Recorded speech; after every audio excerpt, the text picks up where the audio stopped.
Hello, welcome. Reconsider News here. Very special moment. We are exclusively broadcasting from the landscape of Mars. Another world. I can confirm Mars as a Subway, Starbucks, and Applebee's. Is there no stopping the dark corporate forces? Some new intel coming in from undisclosed sources. McDonald's is interstellar. Ooh. Only joking. I'm still in the US of A, California. Just in Joshua Tree National Park as we speak, or as I speak. So Contact in the Desert happened. I was there. I listened, absorbed, took many, many notes. Now I feel sad that it's over. I could quite happily bounce around listening to lectures forever. But as they say, all good things must come to an end. I think the Contact event provides a slight peep into a glorious utopia, hopefully the future of humanity.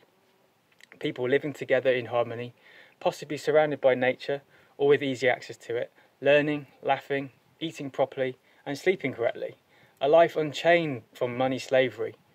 More time for families, friends, bettering ourselves on a daily basis. Fingers crossed this will be realised in my lifetime anyway. So I started to put this video together and I realised there's so much I want to cover. I thought I'd kick off firstly conveying a sense of the Contact Festival with more of a personal blog of my experience and my feelings.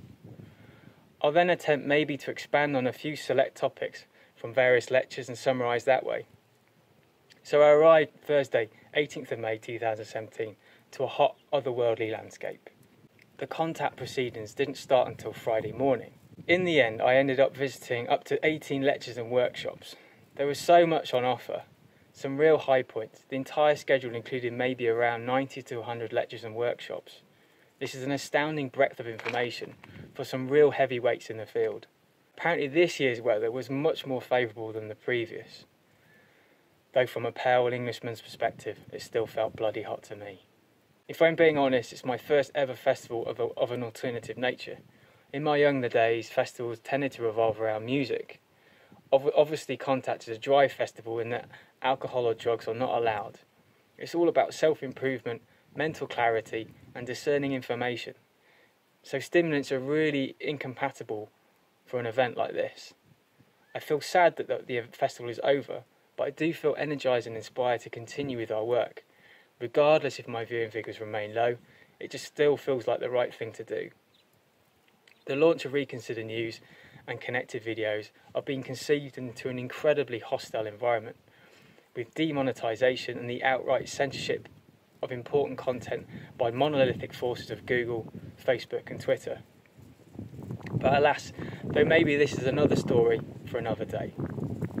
So the people, who went? I was struck by the wide cross-section of society. There is a stereotype in films and TV that people with an interest in this subject might be social outcasts from a lower socio-economic area of society, and traditionally also mostly male. This was a prejudice on my part, again partly defined and portrayed by the media. So I guess it's another blaring media falsehood, an outright ridiculing of the community, which obviously suits a particular agenda. People range from young to old, big and small, although it was still predominantly white crowd. I guess it is an area that would need to be considered, maybe potentially reaching out to other communities. But apart from that, it appeared that the audience stemmed from all walks of life, who all realise something's not quite right with the world. I think we all have a similar experience when it comes to interacting with the mainstream, in that as you read more and get deeper into the nature of consciousness and the suppression of our true reality, both past and present, you realise it can become tricky, socially, discussing these concepts.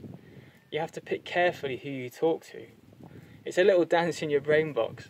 How far can I go with this, in this conversation, with a particular individual, before they start to look weirdly at you?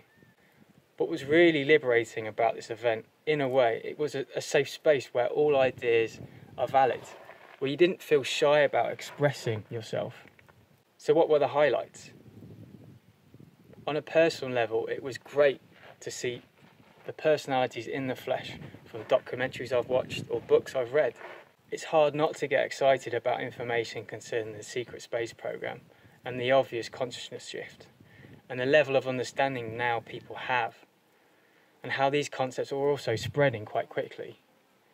Urgency is really needed for this spread of information to continue, but with caution, as there are only a few individuals that currently confirm some of the details of the secret space program.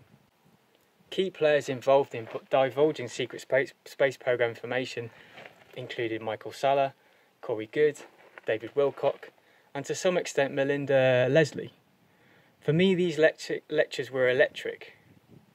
Again, from a personal point of view, also spending time with Dr. Stephen Greer, who was my personal real entry point into this community. The main emphasis of this evening event was spending time under the stars learning the CE5 protocols. I personally had a few very powerful contact experiences that night. It turned out to be very profound few hours under the night desert sky. Plus the people sat around me were incredibly warm and friendly. Surprise finds of the contact event, Michael Tellinger, who I was aware of. He is and was an incredibly engaging speaker. The first couple of talks I attended detailed his alternative archaeology and human origins, which was fascinating. The third lecture was presenting his ideas of Ubuntu, which is an alternative system to the slave money system that currently controls and dictates the nature of our world and reality. Ubuntu in essence is whereby people contribute to their local community with time, all working towards a final outcome of eradicating money forever, allowing everyone to have access to food, homes, education and technology all for free without having to earn money. So these were some of the key areas that I was deeply inspired by. I will of course post links below. So from me, in the desert, ta-ta. Thank you for watching. Bye bye. I love you all.